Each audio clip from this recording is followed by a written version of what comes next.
एक बार एक आदमी अपनी किस्मत से बहुत परेशान था। वह हर समय अपने आप को कोसता रहता था कि मुझे कैसा जीवन मिला है, क्या जिंदगी है। मुझे हर समस्या है, हर दुख मुझे घेर लेता है, हर समस्या मुझ पर आती है। एक दिन वह ऐसे ही बैठा हुआ अपने आप को कोस रहा था कि मेरी किस्मत कैसी है, मेरा भाग्य क्या है, मेरा जीवन क्या है। तभी अचानक एक बाज आता है और शिकार को अपने पंजों में पकड़कर पेड़ पर बैठ जाता है और वहीं वह अपने शिकार को खाना शुरू कर देता है। जब यह परेशान आदमी बाज को देखता है तो कहने लगता है, यह भी कोई जिंदगी है?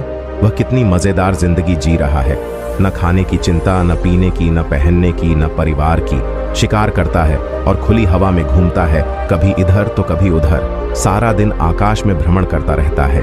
यह असली जिंदगी है, वह जिंदगी जी रहा है। और फिर वह आसमान की तरफ देखता है और जोर से चिल्लाता है कि काश मैं भी बाज होता, तब मुझे भी कोई दुख या परेशानी नहीं होती। काश मैं भी एक उकाब होता। जब वह 2-3 बार जोर जोर से चिल्लाता है कि काश मैं भी बाज होता तो मुझे भी दुख नहीं होता या कोई परेशानी नहीं होती, तभी अचानक आसमान में बादल गरजने लगते हैं और आकाश से आवाज आती है कि हे इंसान, क्या हमने सच सुना है कि तू हमारी दी जिंदगी से तंग आ चुका है और बाज बनना चाहता है?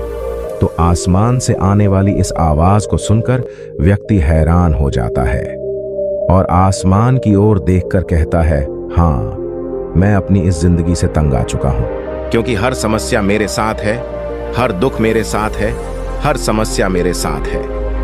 तभी आसमान से आवाज आती है, हे इंसान, एक बार फिर से सोचो, हमने तुम्हें बहुत प्यारी जिंदगी दी है, परंतु यदि तुम फिर भी चाहते हो कि हम तुम्हें उकाब बनाएं, तो हम तुम्हें उकाब बना देंगे। लेकिन एक बार जब हम तुम्हें चील में बदल देंगे, तो हम तुम्हें कभी भी इंसान में नहीं बदलेंगे। तो ये आदमी तुरंत जवाब देता है कि मैंने अच्छा सोचा था कि मुझे बाज बनना है, और एक बार जब मैं बाज बन जाऊंगा तो फिर कभी नहीं कहूंगा कि मुझे इंसान बनना है।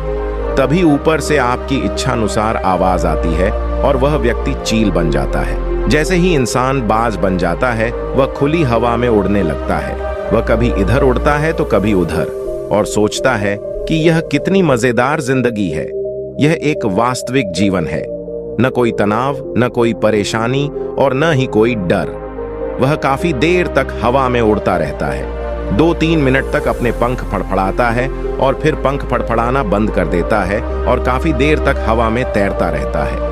इस तरह शाम का समय करीब आ जाता है और वह सोचता है कि रहने के लिए कोई जगह होनी चाहिए, मेरा अपना घर होना चाहिए जहां मैं रात को रह सकूं। फिर वह तिनके और लकड़ियां इकट्ठा करना शुरू कर देता है और एक ऊंचे पेड़ पर अपना घोंसला बनाना शुरू कर देता है। वह एक एक करके लकड़ियां काटकर अपने लिए एक सुंदर घोंसला बनाता है और रात को उसी में सोता है। और वह सोचता है कि वह सुबह उठकर शिकार करेगा और सुबह फिर मौज मस्ती करेगा और खुली हवा में उड़ेगा। सुबह वह शिकार करने जाता है और खुली हवा में उड़ता रहता है और ऊपर से जाकर नीचे की ओर देखता है कि कोई शिकार दिखे ताकि मैं उसे वहीं पकड़कर खा सकूं। लेकिन वह नहीं मिला।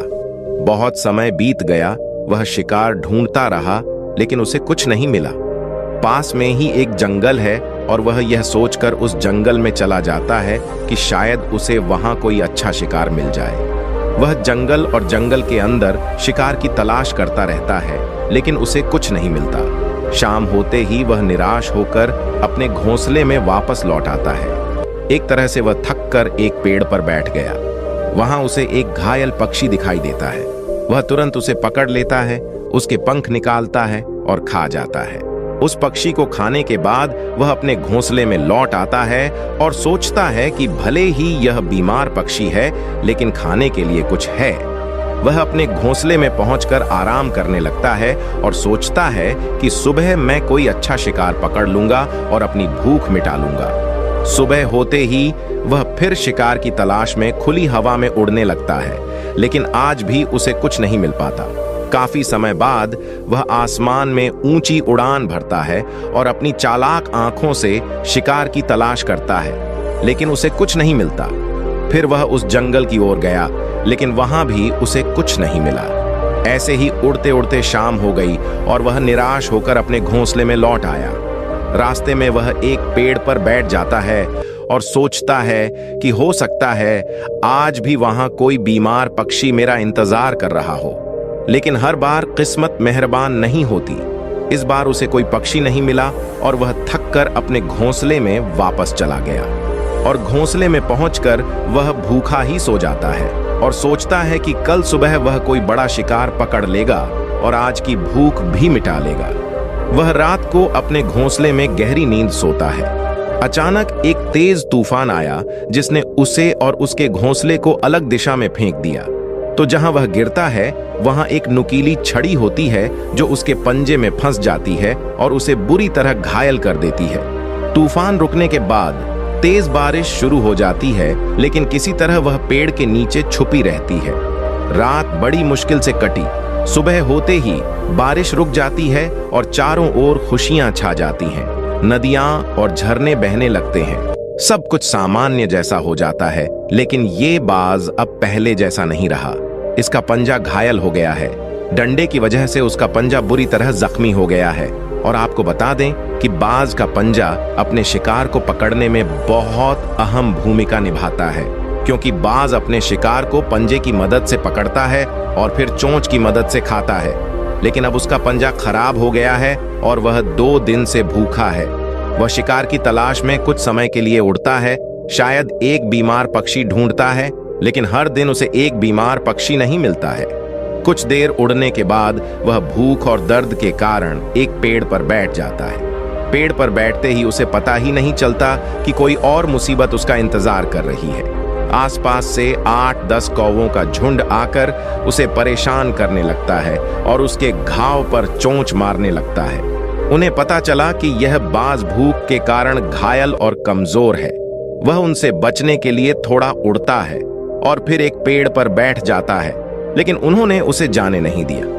वह फिर उड़ता है, लेकिन वे बार बार आते हैं और उसे परेशान करते हैं। कौवे अक्सर बाज के साथ ऐसा करते हैं, लेकिन फिर चील भी कौवे के साथ खेल खेलती है। जब कौवों का झुंड बाज को परेशान करता है तो बाज सीधा आसमान में ऊंची उड़ान भरने लगता है। कौवे भी ऐसे ही उड़ने लगते हैं, लेकिन कुछ देर तक उड़ने के बाद वे इतनी ऊंचाई पर पहुंच गए जहां उन्हें उचित ऑक्सीजन नहीं मिल पाती। उनका दम घुटने लगता है और वे इससे ऊपर नहीं जा पाते। लेकिन चूंकि चील बादलों के ऊपर उड़ सकता है, वह ऊपर चला जाता है, लेकिन कौवा ऐसा नहीं कर पाता और वे नीचे की ओर आने लगते हैं। तो इस तरह चील को कौवों से छुटकारा मिल जाता है। लेकिन इतनी ऊंचाई पर उड़ने की ताकत इस बाज में भूख और दर्द के कारण नहीं है। तो वह उड़ जाता है और फिर बैठ जाता है और कौवे फिर से उसे छेड़ने लगते हैं। इसी भूख और कष्टकारी स्थिति में एक दिन बीत गया, दूसरा दिन बीत गया, तीसरा दिन बीत गया, लेकिन बाज की हालत में कोई सुधार नहीं हुआ। उसकी स्थिति खराब हो जाती है। चौथे दिन जब उसका अंत होने वाला होता है तो वह उड़कर पास के एक मानव अस्पताल की छत पर बैठ जाता है और वहां से गुजरते मरीजों को देखता रहता है और सोचता है कि काश मैं भी इंसान होता, ताकि मैं अपनी चोटों का अस्पताल से इलाज करा सकूं, या मैं किसी को बता सकता हूं कि मैं भूखा हूं और मुसीबत में हूं। लेकिन आज मैं ऐसी बेजुबान चिड़िया हूं कि किसी से कुछ कह नहीं सकती, किसी से मदद नहीं मांग सकती। यही सोचते सोचते वह उसी छत पर मर जाता है। वह अपना जीवन बलिदान कर देता है, लेकिन साथ ही वह हमें यह भी सिखाता है कि तुम चाहे जिस चीज से बने हो, खुश रहो और इसमें बेहतर करने का प्रयास करते रहें। इस बात से परेशान मत हो, काश मैं ऐसा होता, काश मैं वैसा होता, काश मैं ऐसा बन पाता। आप जो भी हैं उसमें अपना सर्वश्रेष्ठ करने का प्रयास करते रहें। दोस्तों, ये कहानी काल्पनिक है, लेकिन हमें जीवन का एक बहुत ही महत्वपूर्ण नियम सिखाती है कि हम जो भी हैं उसमें अच्छे हैं, बस उसमें अपना सर्वश्रेष्ठ प्रयास करते रहें। धन्यवाद।